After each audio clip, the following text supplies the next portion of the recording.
Hello guys, channel knowledge for you में आपका स्वागत है। लास्ट वीडियो में हमने देखा था फ्रांस में राजतंत्र का उन्मूलन और गणतंत्र की स्थापना, जिसमें हमने यह देखा था कि फ्रांस से किस तरीके से राजतंत्र को पूरी तरह से जड़ से खत्म कर दिया गया और गणतंत्र की स्थापना की गई। जैकोबिन क्लब था तो उसके जो नेता थे मैक्सिमिलियन रॉबेस्पियर, तो उनके हाथों में पूरी सत्ता आ गई और उन्होंने नेशनल जो असेंबली थी तो नेशनल असेंबली का नाम बदल के कन्वेंशन रख दिया था। और इसी बीच हमने यह भी देखा था कि जो लुई 16 था तो उन्हें देशद्रोह के आरोप में क्या किया गया था, मौत की सज़ा सुनाई गई थी, उन्हें फांसी दे दी गई थी। इस वीडियो में हम देखेंगे आतंक राज। तो अब जब रॉबेस्पियर जो हैं उनके हाथों में सत्ता आ गई है, वह सरकार बन गई है, तो अब उन्होंने क्या किया, इस चैप्टर में हम इसको समझेंगे। सन 1793 से 1794 तक के काल को आतंक का युग कहा जाता है। तो जो 1793 था और 1794, इस काल को क्या कहा जाता है, इस काल को आतंक का युग कहा जाता है। क्यों कहा जाता है आतंक का युग? ऐसा क्या हुआ था कि जिसके कारण इसे आतंक का युग कहा गया? तो रॉबेस्पियर जो कि नेशनल असेंबली, जिसका नाम बदल के कन्वेंशन रख दिया गया है, उसके जो नेता थे वो सरकार में आए तो उन्होंने क्या नीति अपनाई? सबसे पहले तो उन्होंने नियंत्रण एवं दंड की सख्त नीति अपनाई। मतलब जो भी नियम उन्होंने बनाए, जो भी उन्होंने कानून बनाए, तो उन्होंने इतने टाइट बनाए, इतने कठोर नियम बनाए कि यदि उस नियम का कोई पालन नहीं करता है, उस नियम को कोई तोड़ता है, तो उस पर क्या किया जाएगा, नियंत्रण किया जाएगा, उसे दंड दिया जाएगा। और वो भी सख्त नीति थी, उनकी जो पॉलिसी थी, जो उनके नियम थे, बहुत ही टाइट थे, बहुत ही सख्त थे, बड़े ही कठोर नियम उन्होंने बनाए। तो उसके हिसाब से गणतंत्र के जो भी शत्रु थे, अब रॉबेस्पियर ने क्या सोचा? रॉबेस्पियर ने कहा कि जो भी गणतंत्र है, क्योंकि फ्रांस में राजतंत्र था, राजा का तंत्र था, राजा को तो मृत्यु दे दी गई, अब क्या आ गया था, अब गणतंत्र आ गया था।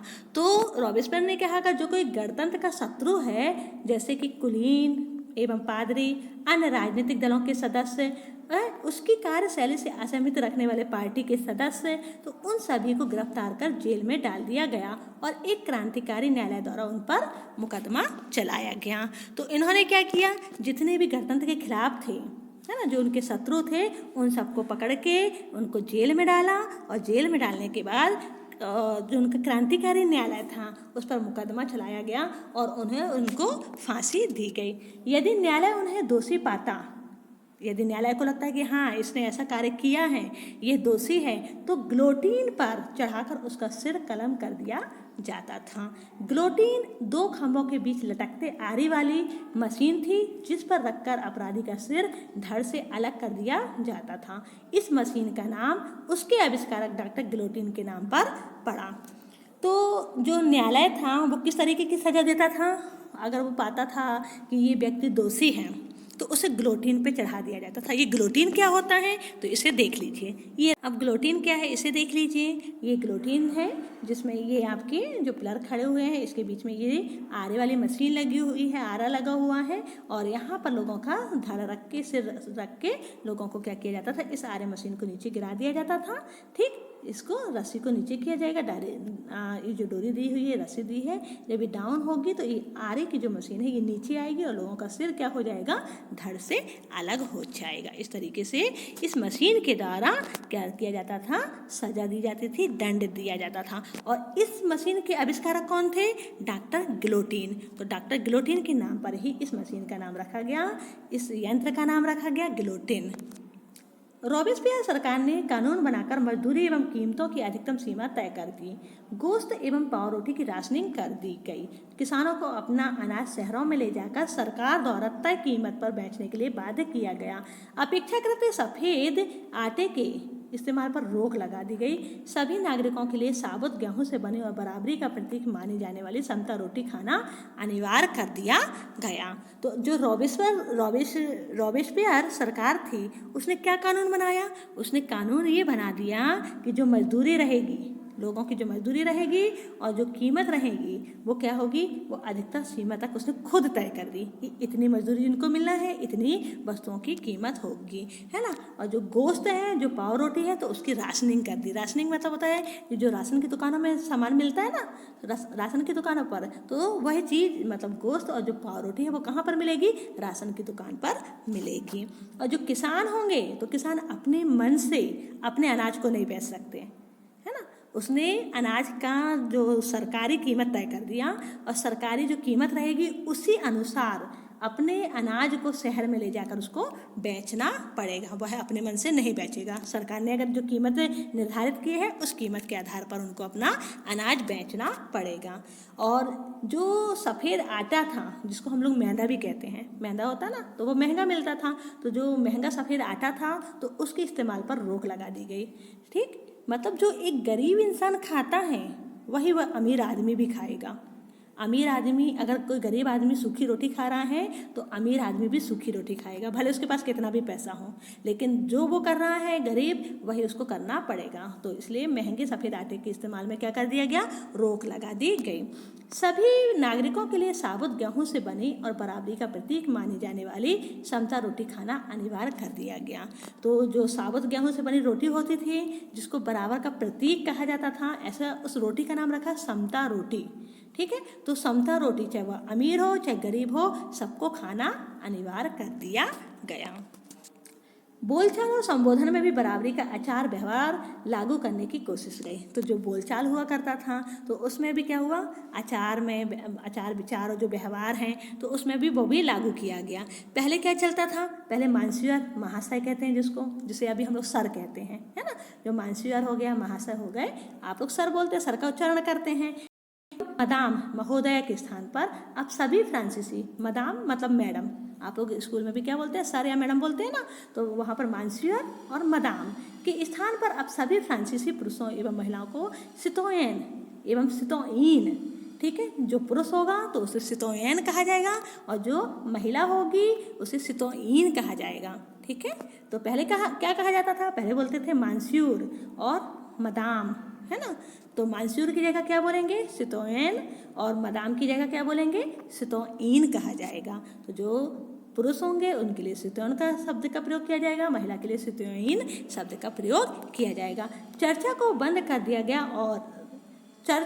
दिया गया और उनके भवनों को बैरक या दफ्तर बना दिया गया। जो चर्च वगैरह थे ना, तो उन चर्चों को क्या कर दिया गया, बंद कर दिया गया, क्योंकि अब पादरी लोग जो थे, पादरी वर्ग को, उनको भी क्या किया गया था, आपने देखा ना, जेल में डाल दिया गया जो विरोध कर रहे थे, तो उन सबको बंद कर दिया गया। वहाँ पूजा पाठ बंद कर दी गई, उसकी जगह वहाँ पर क्या कर दिया गया, बैरक या दफ्तर बना दिए गए। तो ये सारे काम जो रॉबेस्पियर कर रहे थे, ये इतनी सख्ती से कर रहे थे कि जो लोग थे वो भी अब क्या करने लगे थे, घबराने लगे थे। तो रॉबेस्पियर ने अपनी नीतियों को इतनी सख्ती से लागू किया कि उसके समर्थक भी त्राही करने लगे, लोग उससे डरने लगे, भय खाने लगे, क्योंकि ये बहुत अधिक शक्ति थी ना, कि लोग मतलब उसने जो नियम कानून बनाए हैं उसके अनुसार ही चलेंगे। यदि रॉबेस्पियर कहेगा कि उठ जाओ तो उठ जाओ, उसने कहा बैठ जाओ तो बैठ जाओ, मतलब इस तरीके का नियम कानून उसने बना के रखे थे। अंततः जुलाई 1794 में न्यायालय द्वारा रॉबेस्पियर को दोषी ठहराया गया और गिरफ्तार करके अगले ही दिन उसे गिलोटिन पर चढ़ा दिया गया। तो अब क्या हुआ, लोग थक गए भाई, उसकी जो शक्ति थी, उसके जो कानून थे, जो उसके नियम थे, लोग उससे क्या हुए थे, बहुत ही ज़्यादा त्रस्त हो चुके थे। अब त्रस्त होकर उन्होंने क्या किया, सब लोगों ने क्या किया, उसका विरोध करना शुरू किया। उसके विरोध में जो न्यायालय था, तो न्यायालय ने 1794 में रॉबेस्पियर को क्या माना, दोषी माना, और दोषी मानने के साथ ही उसे गिरफ्तार किया गया और उसे अगले दिन गिलोटिन पर चढ़ा दिया गया, उसी गिलोटिन पर जिस पर उसने इतने सारे लोगों को चढ़ा के उसकी सजा दी थी, उसी गिलोटिन पर भी रॉबेस्पियर को चढ़ा दिया गया। अब जब रॉबेस्पियर की सरकार खत्म हो गई, जैकोबिन की सरकार, जिसका नेशनल असेंबली नाम था, नेशनल असेंबली से कन्वेंशन हुआ, कन्वेंशन का जो नेता था रॉबेस्पियर था, तो रॉबेस्पियर सरकार जब खत्म हो गई तो अब क्या हुआ, सत्ता तो किसी के पास आएगी ना, है ना, जो पावर है, वो जो शक्ति है वो किसके पास आ गई, चलो देखते हैं। तो डायरेक्टरी शासित फ्रांस है। अब डायरेक्टरी शासित फ्रांस हुआ तो जैकोबिन सरकार के पतन के बाद मध्य वर्ग के संपन्न तबके के पास सत्ता आ गई। किसके पास सत्ता आ गई, मध्य वर्ग के पास। मध्य वर्ग में कौन, जो संपन्न लोग थे, तो संपन्न लोग के पास सत्ता आ गई। तो अब उन्होंने क्या किया, उन्होंने संविधान में फिर से हेर फेर कर दिया। तो नए संविधान के तहत नया संविधान बनाया गया, नई सरकार नया संविधान। तो नए संविधान के तहत संपत्तिहीन तबके को मताधिकार से वंचित कर दिया गया। अभी आपने देखा था कि जो रॉबेस्पियर था उसने क्या किया था कि वह गरीब हो, अमीर हो, चाहे कोई भी हो, बस 25 साल की उम्र से ऊपर का हो, उसको वोट डालने का अधिकार मिल गया था।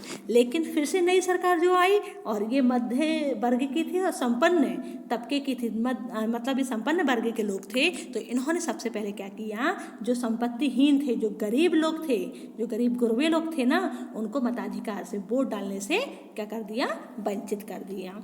इस संविधान में 2 चुनी गई विधान परिषदों का प्रावधान था। तो यहाँ पर संविधान में 2 प्रकार के विधान परिषद थे, ठीक। तो इन परिषदों ने 5 सदस्यों वाली एक कार्यपालिका बनाई जिसका नाम दिया डायरेक्टरी, ठीक। तो 5 सदस्य हुआ करते थे। अभी आपने देखा था कि रॉबेस्पियर जो था, जिसको गिलोटिन में चढ़ा दिया गया था, एक ही व्यक्ति था, सरकार में उसकी पूरी सत्ता उसके पास थी। तो अब लोगों ने क्या किया, उसने देखा लोगों ने कि अगर एक व्यक्ति रहेगा तो वो क्या हो जाएगा, रॉबेस्पियर जैसे ना क्या करने लगेगा, सख्ती करने लगेगा। तो इसलिए उन्होंने 5 सदस्य वाली एक कार्यपालिका बनाई और उस कार्यपालिका का नाम क्या रखा, डायरेक्टरी, ठीक। अब इस डायरेक्टरी में कितने लोग हैं, 5 लोग हैं। 5 लोग आपस में सलाह मशवरा करेंगे, फिर नियम कानून बनाएंगे।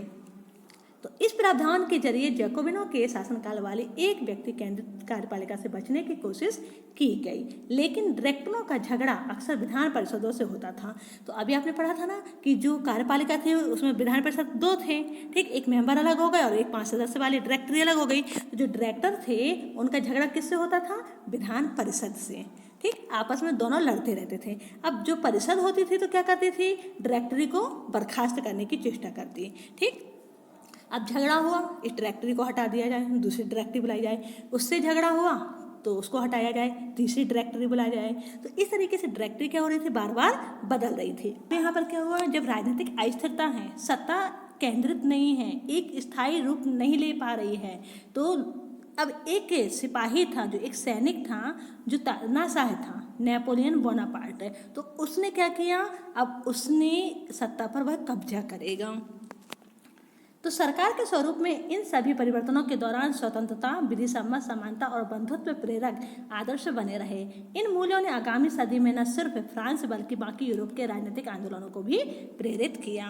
तो जो सरकार का जो स्वरूप था तो उसमें क्या हो रहा था, परिवर्तन हो रहा था, स्वतंत्रता, विधि सम्मत समानता और बंधुत्व प्रेरक आदर्श बने रहे। तो इन मूल्यों के कारण क्या हो रहा था, तो सिर्फ फ्रांस बस में बदलाव नहीं आ रहा था, फ्रांस के अलावा यूरोप के जो राजनीतिक दल थे उनको भी प्रेरणा मिल रही थी। तो इस तरीके से हमने देखा कि रॉबेस्पियर ने किस तरीके से आतंक राज मचाया हुआ था